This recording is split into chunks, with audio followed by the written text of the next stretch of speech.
Grisel, ito na mga kalapatids. Bilisan mo, Grisel. Pasok agad ha. Ito na siya, galing dito. Sok, sok, sok, sok. Huwag ka na magkulit. Landing na kagad. Isa pa. Hindi niya pa namamaster yung landing mga kalapatids eh. Pero ayan na, palanding na siya. Sa likod. Okay na, sa likod, sa likod. Meron pang isa mga kalapatids. May lumalanding pa. Kaso nakasara yung trapdoor niya. Nandito na si Hinata. Okay. Lumalanding. Si Hinata ka. Let's check it out. Si Hinata to, si Hinata. Ayan, siya nga. Oops. Landing board tol. Yung magulang nun, ayan, kapatid to nung nanay nun, mga kalapatids. Ayan, yung nagsusubo na to. Siya si Idol Madla, nakakahanga, may mga hawak, gandang linyada. Ika'y inspirasyon kung bakit hanggang ngayon ako'y palaging pumakarera. Tisisit, tuluyang abangan mga kalapatids kahit kulang pa yung tinos ko kanina. So ito yung forecast natin for today. Yan. Bali sa forecast, kailangan na magkabang-abang. So check ko muna. Nandito yung ibon. Wala pa rin mga kalapatids. Baka na-late lang ako.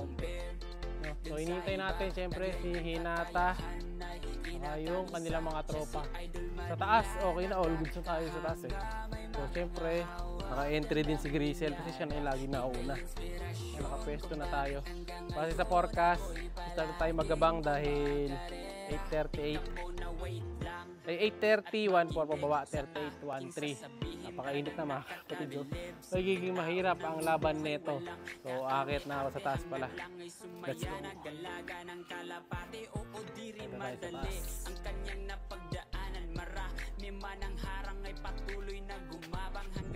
Delikado sa mga kalapati ito mga kalapati. May nakita akong ano dito. Sinulit. Ayan o. Nakikita nyo ba? Sinulit mga kalapati. Saranggola yan. Hindi ko alam kung saan yung abot ng saranggola na yan. Pero ayan siya o. Parang nakadikit dito sa mahaba. No, kanino kaya to? Ayan, tanggalin natin. Delikado sa mga kalapati natin ito. Mga kalapati pag sumabit eh. Ayan o. Nanginat na ngayon. Siya'y kalapatistang napakagaling na kinakilala. Di mo makumpare dun sa iba. Taglay niyang kakayahan ay kinakabisa. Siya si Idol Madla, nakakahanga. Grisel, ito na mga kalapatid. Bilisan mo Grisel, pasok agad ha. Ito na siya, galing dito. Sok. Huwag ka na magkulit. Landing na kagad. Diba? Hindi niya pa namamaster yung landing mga kalapatid eh. Pero ayan na, palanding na siya. Sa likod. Okay na, sa likod. Dandan. Opya. Dandan. Sige, kanto. Op, sige, kanto. Landing board. Nandun sa plastic. Sige, pasok. Sige, pasok. Dahan, pasok lang. Sige, dahan. Sige, pasok. Okay, sige, pasok na. Yan. Sige. Meron pang isa mga kalapatids, may lumalanding pa. Kaso nakasara yung trapdoor niya. Nandito na si Hinata. Okay. Lumalanding. Si Hinata ka. Check it out. Si Hinata to. Oh, siya nga. Up.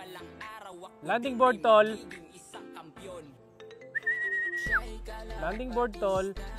Sige. Nasa baba kasi ako mga kalapatids eh. Kaya hindi natin mahabol. Pasok. Pasok na boy. Ayun na isa sa landing board. Pag nagsenda, labas na agad.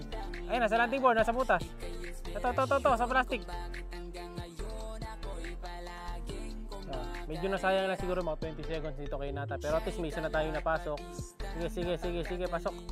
Ge. Sok. Double time. Yan. Okay, pasok na mga kalapatid. So, kakalang na lang ni Badlato yan. Mabilisan.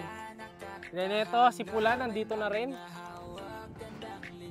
Kaya hindi ko sure kung maganda klak nung ibon natin isa eh. Kasi inabutan ni Pula. Si Pula lumagpas pa oh. Okay, Pula. Pasok ka na, Pula. Sok.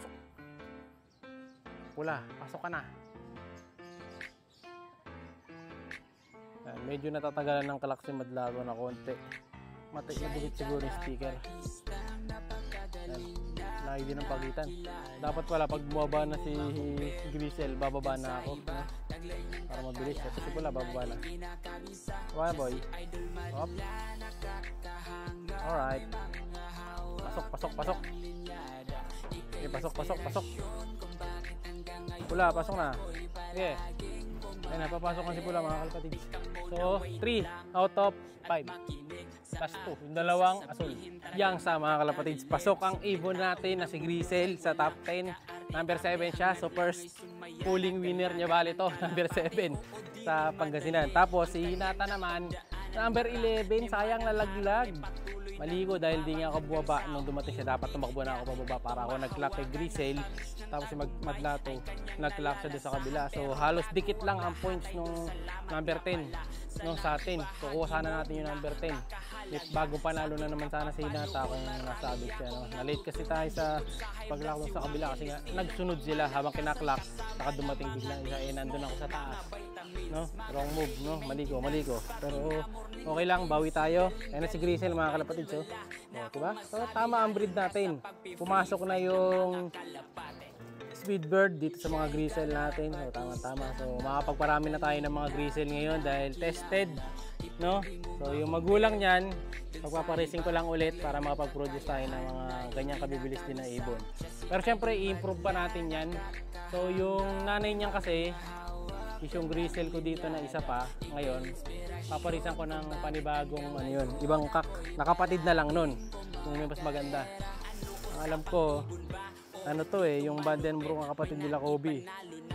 No, pag pinaris ko siguro si AJ saka yung Grisel, mas tama-tama.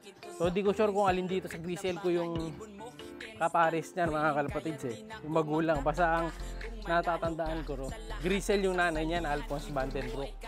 No, tapos yung tatay, lahi nila Kobe. No, so dito yan sa mga pairing natin na to. Ayan. Yung magulang nun, ayan, kapatid to nung nanay nun mga kalapatid. Ayan, nagsusubo na to. Tapos isa pang Grisel ko. Tatlo yan bali dalawa na lang pala kasi yung isa na kay Idol Lover Gods. No, so mabilis din. Ayun, nandun sa loob yung isa. Nakapares kay AJ yung isa Ito. So sakto, matulid din ng labas. Ganyan na magiging kalalabas nun. Ayan mga kalapatid tested na yung mga Grisel natin. No? Kaya ano pa hinihintay nyo? Kuha na kayo ng Grisel. Thank you mga kalapatids. Ingat! Dun sa iba, taglay niyang kakayahan ay kinakabisa. Siya si Idol